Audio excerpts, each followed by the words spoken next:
At this point in time, I'd love to call up to the stage my colleague, my friend, my brother, Nyasha Tundawani, who's going to be leading our panelists. Nyasha, come to the floor.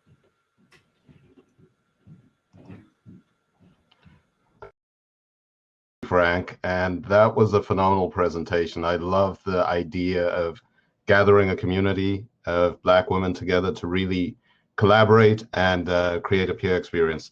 So it is my honor to present to you a phenomenal panel. I've had the pleasure of meeting all of these women over the last few weeks as we prepare for this session. And I would love to bring all of the panelists up to the stage, and then we'll go ahead and have them introduce themselves. So if you could come on, and then we'll get the panel going.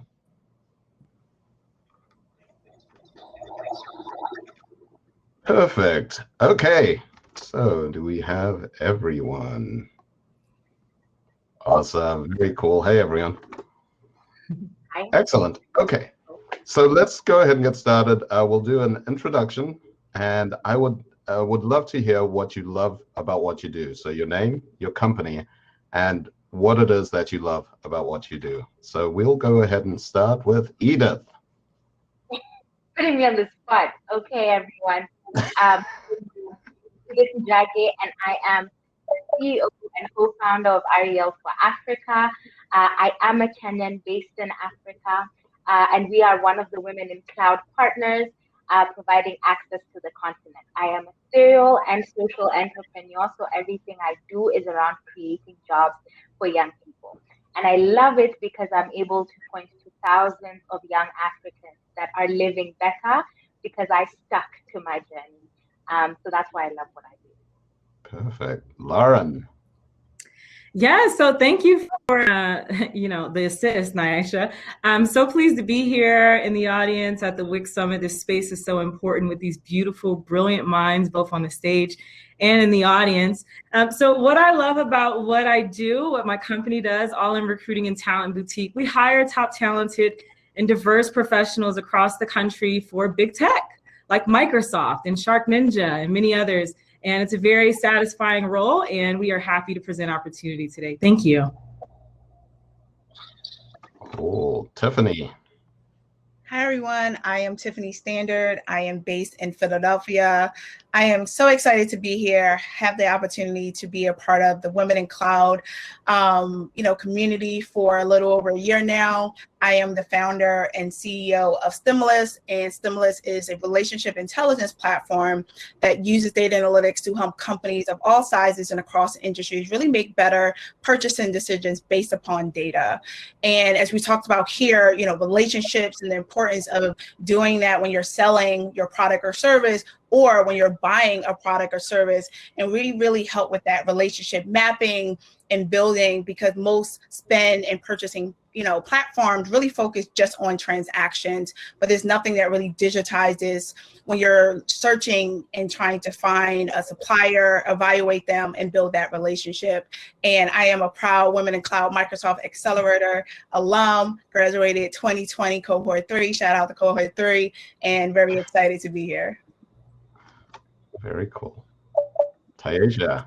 Hey everyone, so my name is Taisha O'Brien. I'm the founder and head of strategy for Seam Social Labs, and we just finished cohort 4 for Women in the Cloud. Super proud alum and very pleased to have been a part of the program. Our solution provides an opportunity for companies and government agencies to gather inclusive data. So we use SMS text messaging so people can conduct surveys in multiple languages so you can better engage diverse communities. What really makes me very pleased about what myself and my team does is that we empower communities that are often underrepresented when it comes to civic engagement, when it comes to public research, and ensure that their voice becomes a part of critical decisions that are made in their communities. So every day we're having a really big impact, and I think that is the driving force that motivates me and my team.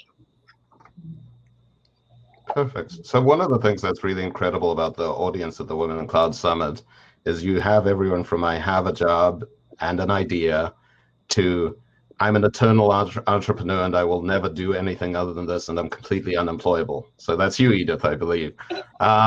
So when people are non-technical and they're trying to break into this phenomenal opportunity that is the tech space, what guidance do you have for non-technical people as they enter the space, either as founders or as employees? And Lauren, it sounded like you really wanted to address non-technical people entering the industry, so I will let you take that one. Okay, yeah, sure. So that's a great question, Aisha. I think there are several ways to answer it, right? And the number one thing would be the mentality shift. And so we often hear that we are breaking into tech. The reality is that breaking in sounds like you don't belong, right? You do belong. You do belong. And so we have to address that verbiage and address it as transitioning into technology. And so what that means is there are opportunities for women that are non-technical and technical that are in tech, right? And so when we think about jobs and opportunities that are available, we have to think about the marketing team. We have to think about the accounting team. We have to think about the product managers or the project managers, the program managers, right? The diversity executives and the operations executives. So don't count yourself out. There is space for you. Edith will echo that, I'm sure. And, we have opportunity here, just like Lonnie presented with Microsoft. What an amazing initiative for Black and Brown communities, underrepresented communities. So this is our time now. And so don't feel that there are barriers, because the doors are open. Yeah, I would love to add to that. It's definitely important to, like Lauren said, understand so many different roles that are in, starting a technology company or working for a technology company, and understanding who you want to be within those companies, whether it's, if you don't have technical skills, learning them. There's so many amazing boot camps and accelerators that you can do to learn those skills if you choose to. But don't feel pressure to as well. If your skill set is business and operations and development or marketing and media, those companies need that as well. And if you're starting your own startup, those are needed to run your business. And the good thing about running a business, you know how to hire for the things that you don't know. And that's the point of being a CEO. You don't know everything. So you're going to hire against the stuff that you don't know, but know enough to hire the right people and know enough to fire the wrong people. So. Perfect. Excellent. So all of you at some point decided that the risk of stepping away from that safety net, that job, except Edith, who started off a little differently, and we'll get into that in a bit. All of you decided the risk of stepping away from the job was such that I'm going to go out and I'm going to explore this entrepreneurship thing. Can you talk us through just weighing that decision and how you decided it's time for me to go? I can start, just based on my experience. And Regina actually had me think about, I used to sell Avine too with my grandma, Skin So Soft and all of that. So I actually forgot about that, because it was so long ago at this point. I was like, I did that. So technically I've always been an entrepreneur, selling different things, lipsticks and whatnot. But I did have a lot of different jobs over the years, worked at a corporation for a while doing payroll, but always ran my business part-time. And around the recession, 2008, 2009, they were in a process of laying people off. So you either could wait to see if you were going to get laid off or volunteer to get laid off. And I was there for a few years. I wasn't happy. I was ready to run my business full time. And they were going to lay you off, not only with the package, but your savings and pays and all of that. So I decided to really take that leap, because honestly, it was the time, because they were giving me an option, which hardly ever happens, right? You sometimes just take a leap and whatever's in your bank account is in your bank account. But I knew leaving, I was going to have a little, runway and be able to fund my business for the first few years. So decided to do my business full time from then. And, that corporation became my first corporate client, and we're able to get corporate clients after that. So sometimes you have that push where you really want to do it, but maybe a situation happens that, allows you to say, no, you know what, I'm going to do it now. And thankfully, that happened. And I've been a full-time entrepreneur now for 15 years. Perfect. So Edith, you took a little bit of a different track. How did you end up in the space that you're in? Oh my God. Okay. So, unlike my amazing, beautiful counterparts, I am just one of those people who I have always been an entrepreneur at heart. It's literally like a fire that just burns in my heart, and particularly a fire for the African continent and the African people, and providing them with opportunities, supporting entrepreneurs, and just job creation. What is interesting in my journey is that when I finished my post grad at the time in Massachusetts, some time in New York as well, I got a lot of job offers, guys, like good job offers. You know, where you're looking at the figures and you're like, I need a minute. I need a minute. But at the end of the day, I had to ask myself, will this be in line with purpose for me? Will I feel this fire in my heart every single morning? Or will I have that regret or that what if? And so I took a leap, right? I took a leap of faith and I decided to chase my passion. And now here I am back in the continent and working with a lot of amazing young people. And just, I honestly don't regret it. It is hard as hell, but I do not regret my decision. Perfect. Anyone else? Yeah, I'll jump in quick with my story. So I spent a decade working in the nonprofit space, and I was doing business development and fundraising, and I kept getting that like entrepreneurial itch. I had started 2 businesses in the past when I was an undergrad and really wanted to do it again, but I was really concerned about that safety net. And I hit a point where I had an opportunity to work on a major deal. I'm from Brooklyn, New York, and Barclays Center was about to open up.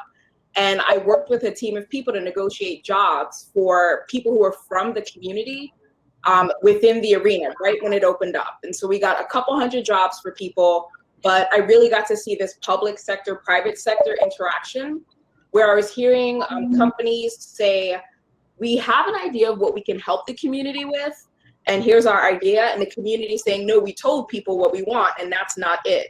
So I was like, there's some kind of miscommunication going on here, and this can be an opportunity to lower that wealth gap, that big bridge and gap we're always talking about, and really do something. And so I spent years researching and decided in 2018 is time.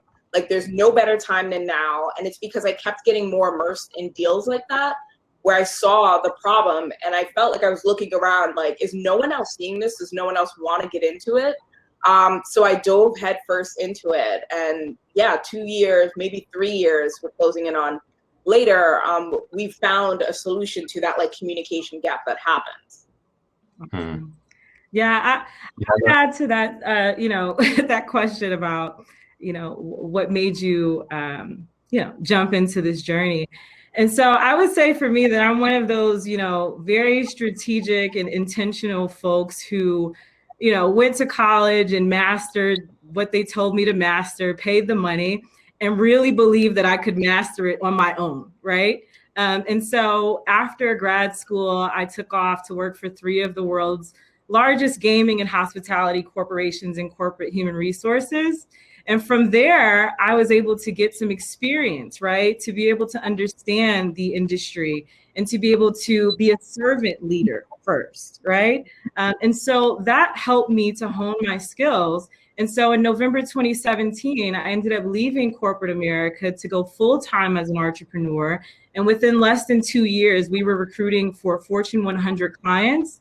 And we've been hiring amazing people across the country since. Perfect. So a lot of stuff I love there. Taisha, the incident that you mentioned of these opportunities and lack of information, one of the points, at least in my business life, that was most disappointing was I was at a business meeting for an African American and Black community business organization, and there was a gentleman who stood up. It was after the recession, and he said, "We want to know where the money from the shovel-ready projects went to." Right. And that broke my heart, because by the time you're asking that, it's too late. Yeah. Right. And we find ourselves today at the precipice of all of these announcements around social justice and equity. And we don't want to be on the other side wondering what happened to the money from these announcements. Sure. Right. So We have an opportunity today, and I'd love you to address this because I am really optimistic, which is why we started BCPA. How are you feeling about being a Black business owner, a Black female business owner right now? Yeah, even in relation to a year ago. I'll jump in super quick. I think that timing is everything, and I think that this bubble has like popped. And there's venture funds, and I think it started a couple of years ago, and this was right around the tech, like going back to Regina, the time when Black Women Talk Tech, like that conference started, like people really started having conversations about what is Black woman leadership like in startup industry and in tech in general, and then moving even beyond that. And then all these reports started coming. So then it became this like frenzy where now like venture funds are like literally on Twitter, like, tag, below if you know a Black woman entrepreneur, I'm interested in potentially investing in their fund. And honestly, that's how I got one of our investors at our company. So I feel like it is a really unique time because that's happening.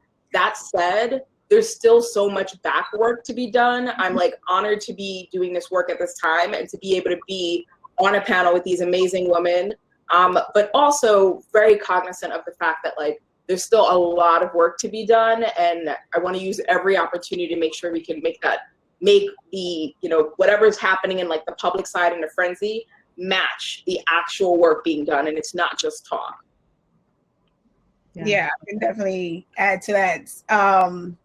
It's a crazy time, but a good time to take advantage, as you mentioned, of the investors, the accelerators, the different programs that are, really focused on, Black women and Black men.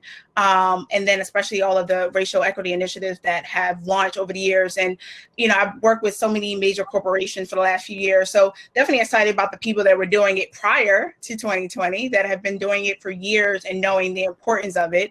And then some of their work got announced in 2020, right? So we have to look at all of that. Did you just start in 2020 or did you start years before and now people are learning and understanding more of what you do? So we have to make sure that we're acknowledging people that have been doing the work for many, many years. So definitely thankful for companies like Google for Startups and Microsoft that have been doing it for a really long time. And then for us as a company, because we help companies really compare and measure different suppliers, track and measure your different projects and suppliers that are associated with them, we, have had the opportunity to work with a lot of organizations focused on their racial inequity initiatives to really track that ROI and make sure that, you're not only relationship mapping to say, hey, I interacted with this company, they went from 50K to 1 million because they participated in this, they had a project on this, a pilot with this person, and they were able to take advantage of initiatives and programs such as what Lonnie, explained earlier. So we've been excited as a company because now people are trying to diversify their supply chain, diversify the companies that they're purchasing from and selling to. So excited, but definitely want to make sure that we're continuing it past, the shutdown, right? When people get busy and things start to happen, but definitely very excited for the folks that we've had to work with thus far. Yeah, I would agree with you on that, Tiffany. We are in, I think, one of the most amazing times in history to be Black women, to be Black founders, right? To be people of color that are geniuses that just haven't been recognized and have been here, right? We didn't just get here. This is not the new Black founders. It's not just us. There's a society of amazing Black women out there, brown women, right? And so we have to be cognizant of that as well. This is not news to us, right? It may be news to America, but like the saying says, if you stay ready, you won't have to get right. And so the women that have been ready are now in position and being moved to the front of the line, which is great, right? Thank God. And so we now have initiatives like this Black African American Partner Initiative from Microsoft that is extraordinary, okay? This is huge news for the Black and Brown community. It is not to be underestimated. The Black Channel Partner Alliance, we are going to be a catalyst to helping Black businesses to scale and to grow. And we're going to be able to do this together. It's about community and partnership, like Lonnie said.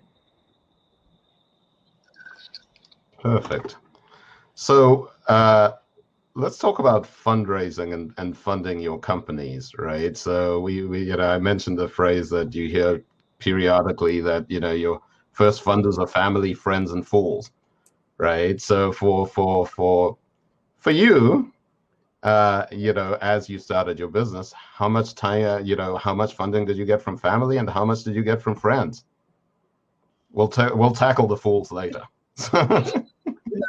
Yeah. Zero? Zero. Did anyone get funding from family and friends?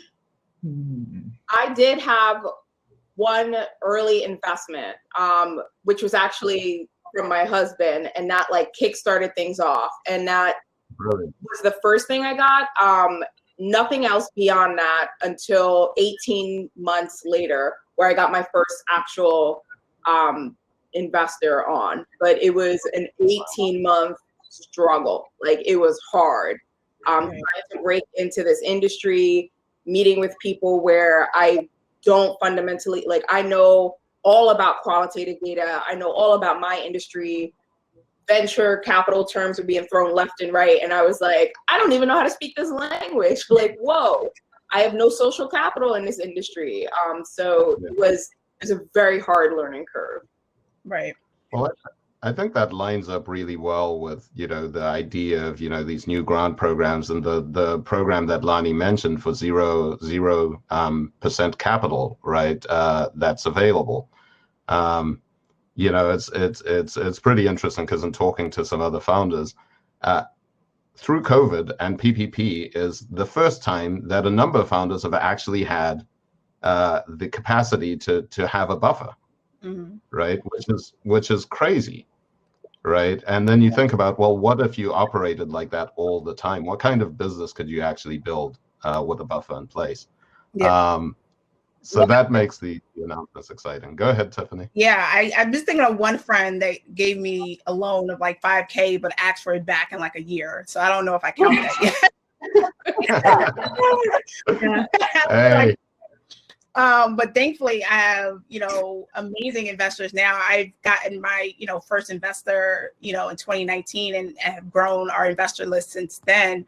But prior to that, similar to Taisha, never had that experience of obtaining investors because I was always self-funded or got a little side hustle to pay myself and pay my team or whatever I had to do to maintain my company. So unfortunately, my friends and family not having that extra money, living paycheck to paycheck to give 5, 10, 15, 25K, and then learn and spoke to my network of how to start raising. And then being able to successfully raise since 2019, fast forward now to 2021, and we have from angel investors to VC, and also received, an investment from Google for startups. So we have amazing investors now, but it was definitely a learning curve, like she said, of the language and the finance that you got to send them and all of that, I wish that I would have learned earlier because it took me a minute before I, got our first check-in. Yeah. Tiffany, that sounds like the content for a great standalone session at the next event that either WIC or BCPA holds. Right. Yes. Very cool. So let's talk about support, right? So, and I think we've alluded to it. Was everyone around you, family, friends, super excited that you were going to start a business and really help to propel it to success? Lots of head shaking. Who wants this one? I think go ahead, Edith. Okay. I would say for me, it has been rough because when you're starting out, especially as a founder, you're so excited about something, that thing becomes your whole world. And it's difficult for people around you to understand that passion. So number one, you look crazy. Okay, you're going to look nuts at least for like 3 solid years. All the ladies are like, yeah, you're going to look nuts, number one. Number two, they're probably not going to understand because like Tiffany's saying, you have to pump money into it. And it's very hard for you to actually get anything out. So they're like, what are you doing? Where are the profits? Where's your money? Like, you should be, go back, go get a good job. Edith, you have 2 masters. What are you doing? So there's that element. And then there's still the part of them not understanding the amount of time you have to put into your business. So it eats, literally being a founder, if you're not careful, it sucks the life out of you. And so that's one of the things I have had to be very careful about, and having people in my life understand what it means to be a founder, and understanding that it's important to support founders. I constantly tell people, if you're listening and you're not a founder and you know a founder, just text them and be like, hi, how are you? You know, like, I support you. Like, what do you need from me? I think it's so important and it's so underrated. Lauren, go ahead. Awesome. Everything that's being said needs to be said. And so, you know, we have a very unique experience as Black women and Black people, because unlike our white counterparts, we don't have the privilege most often to have that seed funding from our family and friends, you know, where typically that's what startups do. That's the first round, go to your family and friends. And so we don't have that kind of wealth in our community just yet. We're building it though. And so once we get there, then I think a lot of these challenges will, you know, take care of themselves, right? But what we've got to do is we've got to unite. Like Queen Latifah, UNITY, okay? We have to have community. We have to have spaces like this, you know? We have to have Black Women Talk Tech. We have to have all of these things that play their part in our journey of really having access and being equal in this space. And so, you know, so many challenges we could talk about, but let's triumph through it. Let's give them the good stuff, you know, that they need, so that they can rock out and get on these stages with us. Yes. Yeah. There you go. There you go. Cool. So, you know, I have to make sure that we get this question in before the panel's done. So June, July of last year, all the large companies went out and made their announcements, right? So they've got the marketing capital that comes from announcing how they're supporting Black founders. And I would love to hear from your personal perspective about your personal business, and also businesses like yours by default, right? What is it that you would say to the CEOs that are out there leading these announcements, right? Satya Nadella is one, and you know, Microsoft has stepped up, so you know, we've seen that. But what would you say about your business specifically that could drive you to substantial growth? If Satya was here, or the CEOs was here. No one wants to take it either. Edith, it's yours. Okay. Go ahead. Let me take it, because mine is a bit different. I will try and be as honest as possible. I think there's something that's happening in the world where there is a move towards supporting Black founders, African American founders, and I am here for it. But then for some reason, people forget that there's also Africa, which is where the African Americans originate from. And if you look at all the amazing tech founders in the US, guess what? They're actually African immigrants. So all of this wealth in terms of tech businesses, and I say this because I work with these founders, I support these founders on a day-to-day. All of the value that they bring to the table, all of the amazing social impact that they're creating, all of the jobs that they're creating, guys, they're struggling to create these things. Why? Because access to capital, I think, is our biggest thing. It's never been about the ideas. It's never been about the integrity. It's never been about the community or the market. Everything is ready. For them, it has always been the capital. And I'm hearing the Microsofts and the Googles and all these companies, they're shouting and they're loud in America, but where are they in the African continent? Because I cannot see them, I cannot hear them, and I cannot feel their impact. And as a person who works in 12 African countries, that says something, you know? I'm all over the continent, so you cannot say that I'm not doing the right thing.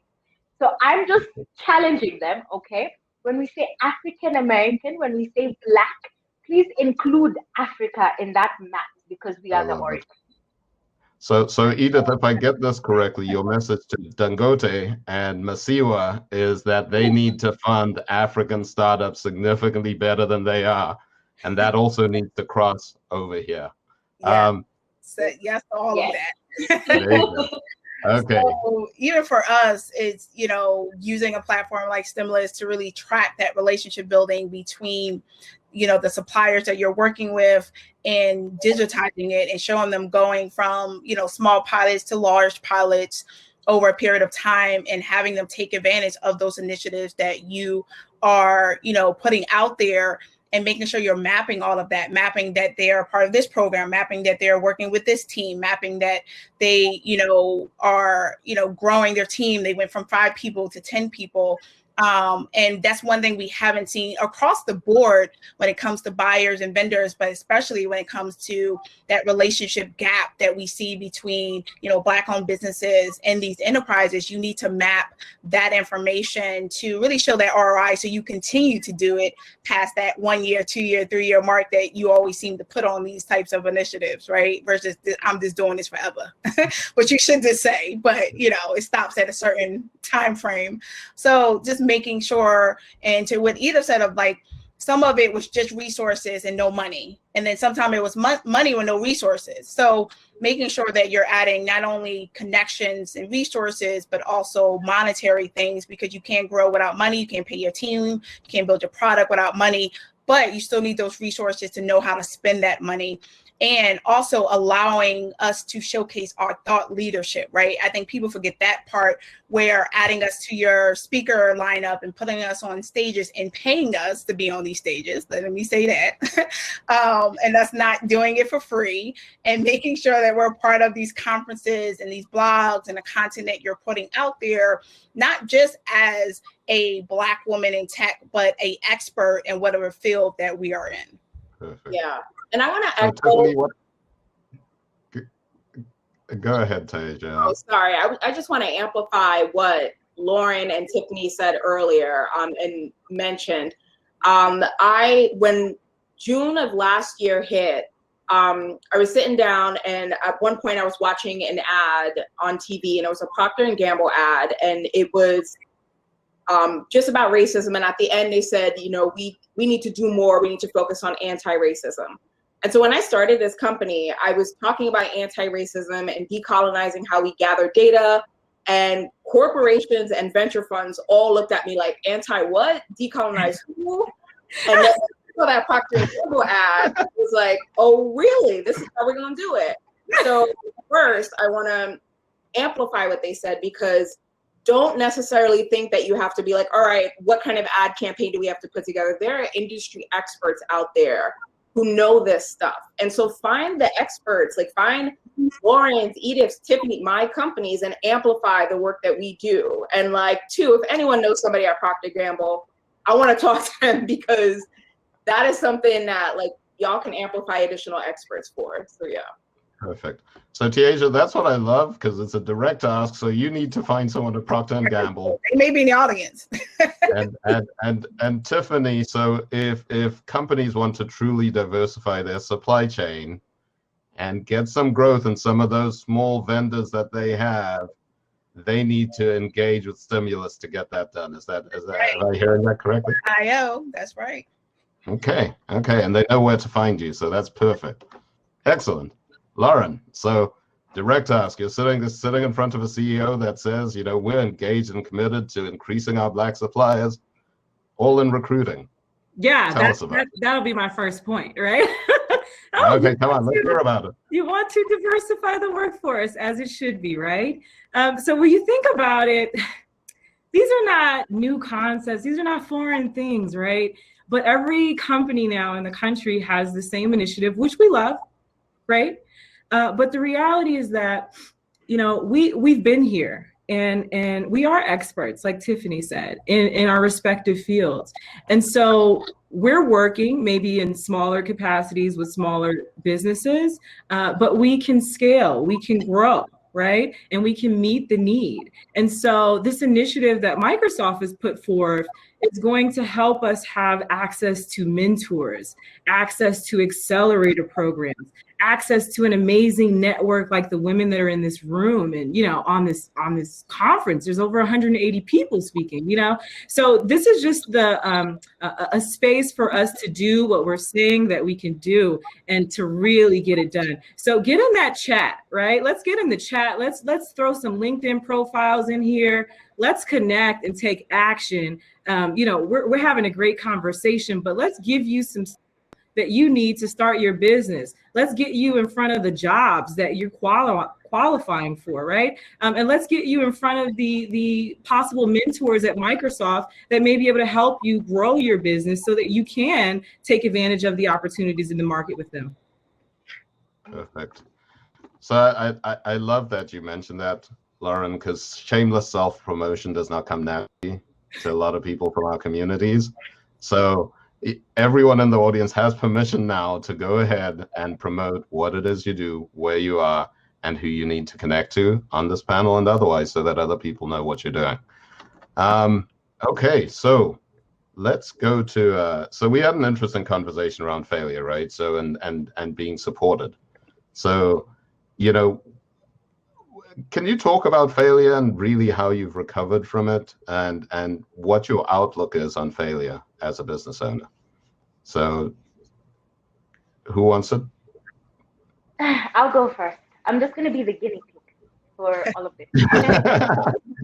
I'm going to stop asking that and just say, Edith, go ahead and answer, and then everyone else. Yeah, I think so. I think that'll just work better. I think in terms of failure, it's something that I've realized as an entrepreneur founder, but then also being a CEO, right? I'm going to do it every day. I wake up knowing I will fail every single day in one way or another. Why? Because perfection cannot exist and allow space for growth. If you are perfect, there is nowhere you have to go. There is no room for you to improve. You are basically at your max.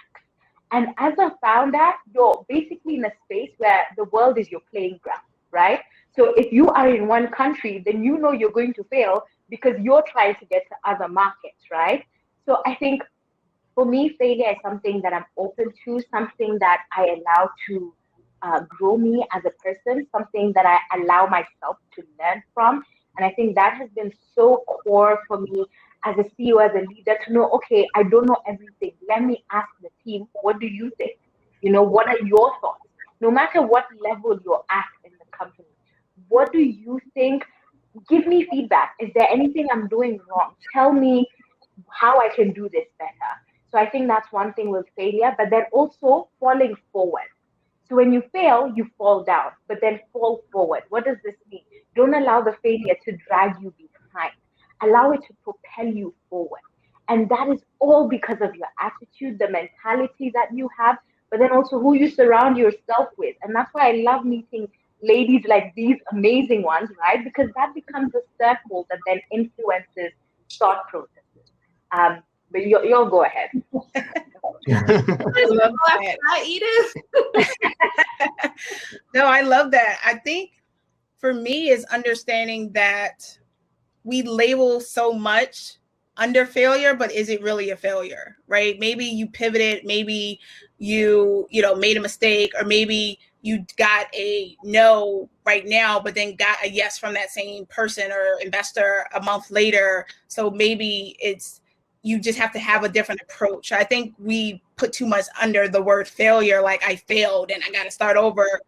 And not everything is really a failure, right? Like I remember pivoting Stimulus in 2019 and we started in 2017. And, at first it felt like a failure, but I'm like, no, you just expanded the product. And from there got customers, and from there got your first investor. So it wasn't failure because we still had a lot of the same things. We just changed our path because I now knew how to do it better. So I think we have to look at if it's considered a failure, or maybe it just considered something else. So if we look at it in a different way, maybe we'll be a little bit more optimistic about what just happened. You know, if you hire wrong, it's not a failure. You live, you learn, and now you just hire someone better that, taught you how to hire the next person better. So I think it's looking at different titles and really understanding what is truly a failure and what is not a failure as well. Perfect. Okay, let's talk a little about self-care and finding time in that entrepreneur lifestyle. So how do you look after yourselves, given the workload that it takes to launch a business? I love the face everyone made. Like, We don't really know. That's the problem. We don't do it well. We got to get better. Okay, so is someone going to address this, or we're just going to? I'm going for it. So the entrepreneur journey is one that borders mental instability. Let's just be honest, right? We're all a little crazy for telling our families they were wrong about our, their perception on our dreams. And so, we are the type of people that are willing to endure that, right? So if you want to be a founder or you're aspiring to, you have to be able to persevere through mental instability. That's the truth. That is the truth. You'll be in the face of disappointment, in the face of fear, in the face of brokenness. Okay, that's money, brokenness. Did I make that word up? Okay, yeah. So we can all agree on, the lows are what are part of the journey. They make us great. I was talking to a young woman yesterday who has aspiring dreams too. And she's like, I'm so broke. And I was like, yeah, girl, that's the good part. I don't know about the good part. We've all been there, though. We've all been there. And this is the conversation that they have to understand. They need to know. It's not just great that we have beautiful pictures in offices and great companies. There were processes that we went through, right? There were processes. And people need to know about that. We're not crazy, but you're kind of crazy, a little crazy. It's managed crazy. Be willing to do that, be misunderstood, and after that, you'll be phenomenal. Yeah, I don't know about the brokenness being the good part, but it allow you to figure out how to, turn $1 into $10. Innovative. You learn how to spend money better once you have a team. Like, I can stretch this money. Like,